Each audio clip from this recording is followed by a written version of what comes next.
everyone! Today we're going to be talking about all the books that I read in May and in June.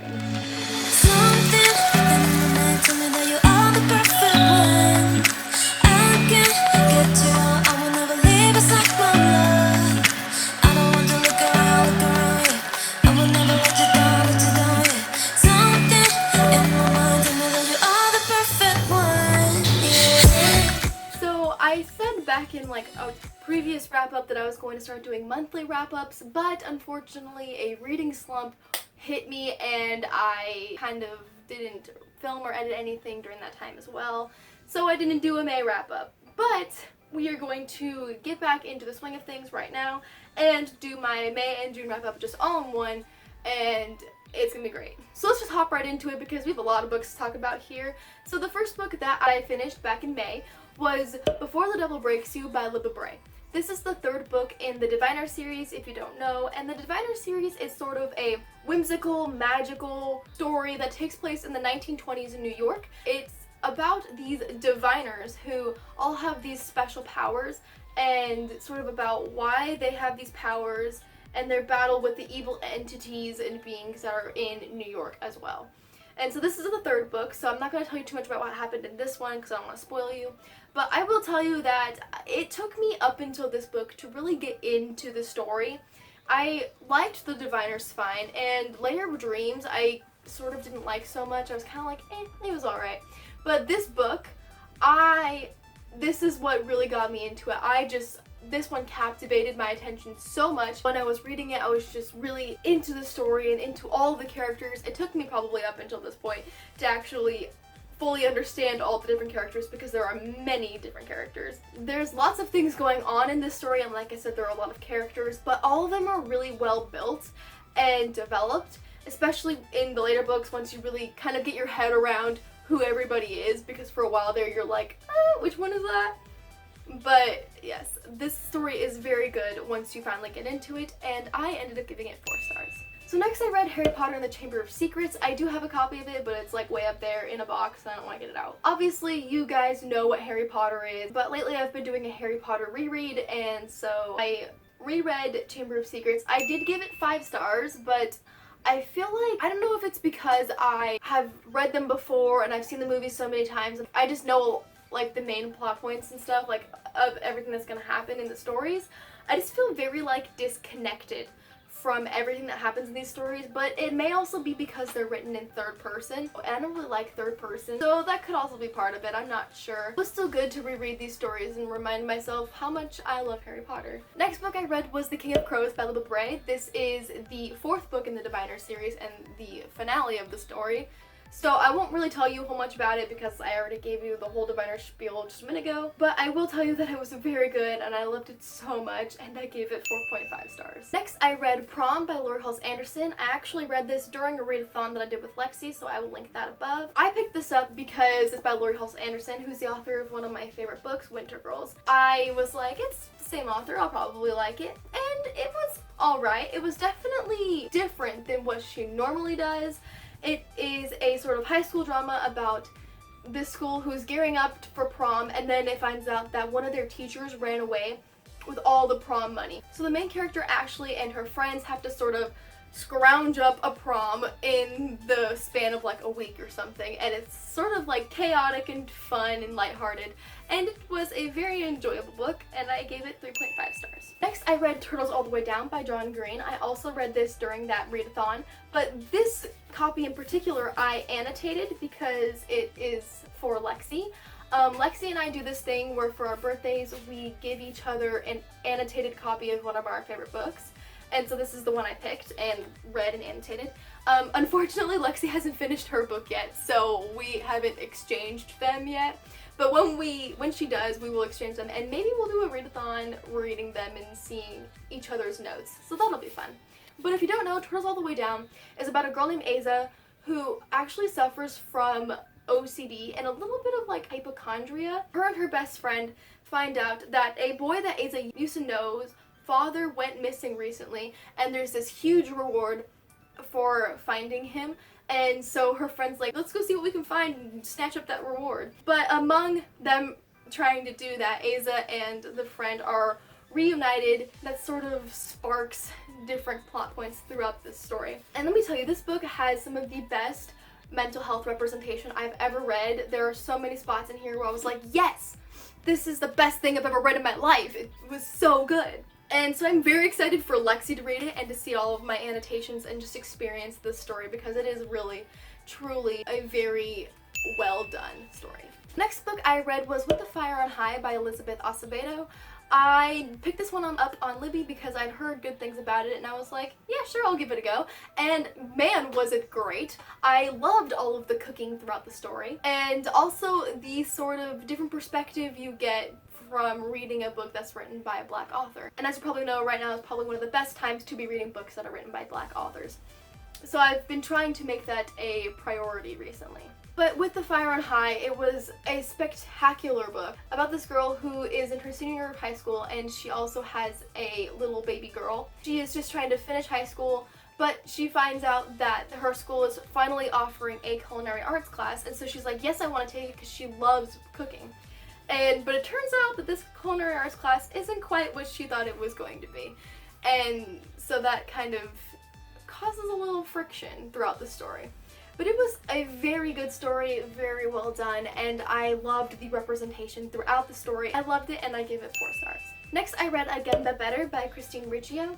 This one was something that I kind of just picked up on audiobook, and it was different than I thought it was going to be. Up until some point in the late to middle of the book, it's all just contemporary about this girl who is in her, I think, sophomore year of college and decides to study abroad in London, meets new friends, has an adventure in London. But about halfway through, there's this weird, like, time travel aspect of the book that I wasn't expecting and also felt out of place. Like, up until then, I was, like, all, like, on board with this college story and everything that had been laid out throughout the story. And that time travel twist happened, and I was like, oh, that's weird, and I didn't really like that at all. I feel like it would have been better without that and just a plain old contemporary. So that kind of, like, just made it not as good in my opinion, and I gave it 3 stars. The next book I read was All the Bright Places by Jennifer Niven. It's a book about these 2 characters, and I forget their names, but they both are suicidal in their own ways. They actually have this, like, meet cute scene where the female character is on the top of a building contemplating, you know, jumping, and the male character talks her down. And after that, they sort of, like, develop this friendship, and it actually becomes a romance later on.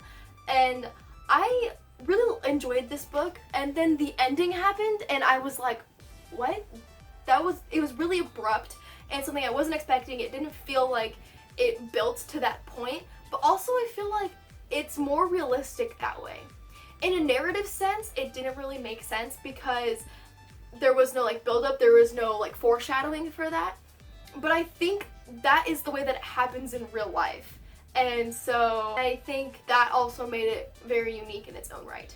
And also, getting to the movie, I think that if you take the aesthetic and the soundtrack and the visuals from the movie and you apply them to the book, like to what you read in the book and the characterization and the emotions that you got from the book, it makes something very beautiful. But I don't think the movie does a very good job representing the book at all. But I think that it has very beautiful aesthetic things that I loved, and I think that if you just add that to your reading experience, it makes it better. But overall, I did really enjoy this book, and I gave it 4.5 stars. The next book I read was Rainbow High by Alex Sanchez. I read this during a readathon with Kat and Faith, and if it's up by the time this video goes up, I will link it up above. This is a book about these 3 characters who are either gay or bi or questioning their sexuality, and it's sort of just them going through high school and, you know, developing their sexuality, discovering who they are, sort of a, like, coming of age type story, and what they want out of life. I do think that the representation, the LGBTQ representation in this book is very well done. However, I think that there are some points that are a bit outdated because this book was written 19 years ago. So just keep that in mind if you decide to read it, that some of the things in here aren't quite as relevant now because, you know, things have changed in the last 2 decades. But overall, I did really like this book, and I gave it 4 stars. Next, I read What If It's Us by Adam Silvera and Becky Albertalli. And this book, I think, is what sort of started my slump, because I did not like it at all, hardly. It's like a meet cute type thing where these two boys meet while the one boy is shipping off a package full of his ex-boyfriend's things, and you know, they sort of bump into each other and it sparks a romance throughout the story. And while I did really like the LGBTQ representation in that one, I didn't really like anything else about it. A lot of the characters were not very well done. The story was kind of bland. I don't know, I don't really remember hardly anything from it. I just remember thinking, okay, which of these boys is which? Because their personalities weren't developed at all, and the side characters, I couldn't even tell you anything about them because they weren't hardly talked about at all. I'm a very character-driven person. I like a character-driven story better than a plot-driven story, and I don't think that this book built the characters up enough for me to enjoy it. I gave it 2.5 stars. Next, I read The Beautiful by Renee Ahdieh. Again, I think this sort of led into my reading slump. I think my reading slump had sort of set in by the time I read this book. I didn't really pay full attention when I was listening to the audiobook because I was just feeling slumpy and not in the mood, and I just wanted to finish this book. I feel like this is a book that I probably should have read physically. I think it's fantasies. I think it's just fantasies. I have to read them physically, otherwise I just lose a lot of the main plot points and the characterization and the world building that are in fantasies. But also I don't really like fantasy that much, so that's why I don't read it. It's a battle. This is a story about vampires, and particularly about this murder investigation. And honestly, I can't even hardly tell you much else. I don't remember a whole lot. I remember certain scenes here and there, but like I don't really remember like why they're important or how they connect to the story, and it's gone. It's out of my mind. Maybe I will reread this someday physically and hopefully, you know, understand the story better and remember things better and just enjoy it more, but unfortunately I didn't, and reading it on audiobook was just not the way to go for me, so I gave it 3 stars from what I got from the audiobook, but hopefully in the future I might reread it and like it better. Next, I read Harry Potter and the Prisoner of Azkaban. Again, I have a copy of it, but I'm not getting it now because it's too much work. Again, you guys probably already know what Harry Potter is about, and this is especially where I started feeling underwhelmed from the story, and like I said before, I don't know if it's because I already knew all the plot points and all the characters and all that jazz, or if it's just because I'm reading an audiobook, or because I'm older now. I don't know what it is, but I just feel like disconnected from this story. And don't get me wrong, I still love Harry Potter. I just don't feel as amazed by the story as I once was. And again, maybe that's because I've gone my whole life watching the movies over and over again and having read the books, so I don't know. Because of that, I give it only 4 stars instead of 5. Next, I read One of Us is Lying by Karen M. McManus. I buddy read this with Kat from Bookish Reads, which I'll link down below, and I did film a vlog of myself reading this book and my thoughts on it throughout the whole story, and so I will link that above. I really enjoyed this story for the most part. I don't really read mysteries that often, so I was like, yeah, this is mysterious, it could be this person, it could be this person. Like, I was so like blown away by all the mysterious parts of it because I just don't read mysteries that much. But unfortunately I was sort of disappointed by the ending, and the very, very end, like after the climax has happened, it's sort of just like the resolving last chapter or so, was just very boring, and I didn't like that part at all. But up until the like climax, I thought the story was very well done. Like, it's very well built, so just the climax didn't hit quite as hard as I wish it had. It was definitely unique, but not what I was expecting from this book, which is why I ended up giving it 3.5 stars. And finally, the last book I read up until this point is Wolf by Wolf by Ryan Groudon.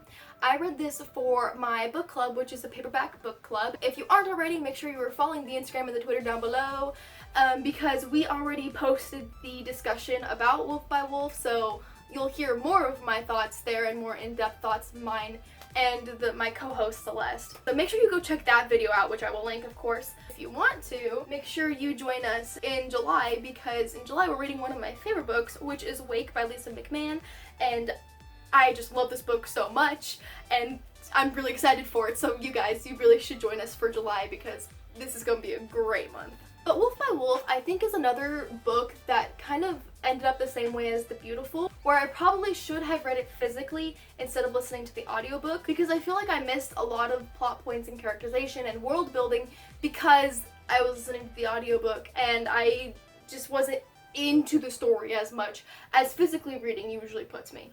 So I think that really affected how I felt about this book because of just the way I read it, which, you know, when you go into a book, you don't know whether reading audio or physically is the best thing for you to do. Unfortunately, audiobook was not the right route this time. But I will tell you that Wolf by Wolf is a story about this girl named Yael who lives in this world where it's like an alternate history where Germany won the Second World War and Hitler lived, and so every year they have this like motorcycle race and the winner gets to meet Hitler. Yael was in the concentration camps and was experimented on, and now she has the power to skin shift, and so she decides to skin shift into the winner of the last year's motorcycle race, and then eventually she will meet Hitler and get to kill him. There's a lot going on in this story, which again I think is another reason why I should have read it physically.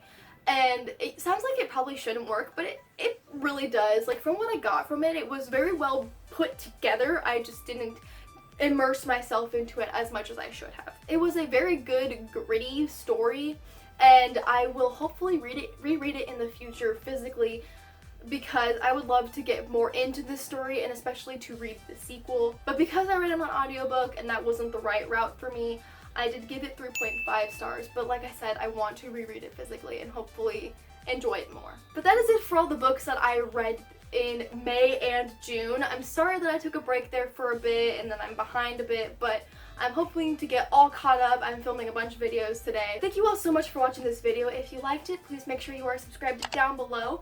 And if you want to follow me on social media, all my links are in the description box, as they always are.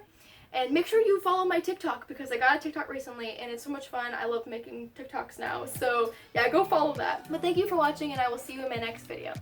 Bye!